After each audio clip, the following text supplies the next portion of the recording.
আসসালামু আলাইকুম। অনেকেই জানতে চেয়েছেন যে আসলে টিএসওর ভাই ভাই কি কি জিজ্ঞেস করে। ফার্স্ট অফ অল আপনাকে জিজ্ঞেস করতে পারে যে আপনি আপনি আপনার সম্পর্কে বলেন।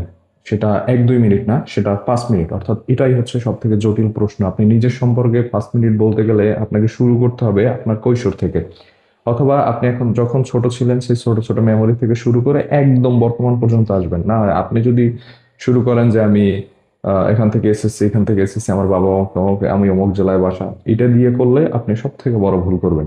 সুতরাং আপনাকে প্রথমত আপনাকে যেটা করতে হবে, আপনার কৈশোর থেকে শুরু করে এখন বর্তমান পর্যন্ত চলে আসতে হবে। এরপর জিজ্ঞেস করতে পারে আপনার সাবজেক্ট রিলেটেড প্রশ্ন, যেমন ধরেন আপনি পড়ছেন বাংলা, বাংলা থেকে কেন মার্কেটিং এ চলে আসতে চান।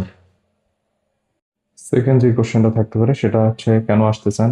তো আপনি বলবেন যে আপনার এটা ভালো লাগে বা আপনার প্যাশন, ছোটবেলা থেকে এটার প্রতি একটা ক্রেজ কাজ করে। থার্ড নাম্বার কোশ্চেন হতে পারে আপনি এখানে কিসের জন্য আসতে চান। তো সেইখানে আপনি অবশ্যই বলবেন না যে আপনি স্যালারির জন্য আসতে চান। অবশ্যই আপনাকে বলতে হবে যে আপনি একটা মেধা বিকাশ বা আপনার যে প্রতিভা আছে সেটা বিকাশ করার একটা জায়গা খুঁজছেন।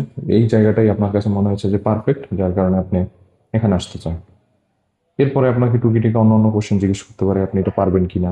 আপনাকে বাংলাদেশের বিভিন্ন যে কোনো জায়গায় দেওয়া হতে পারে, সেখানে আপনি মুভ করতে পারবেন কিনা। আপনাকে বলতে হবে অবশ্যই হ্যাঁ, যে পরিস্থিতির কারণে যে আমি যেখানেই দেয়া হোক না কেন আমি সেখানেই আমার সর্বোচ্চটা দেওয়ার চেষ্টা করব।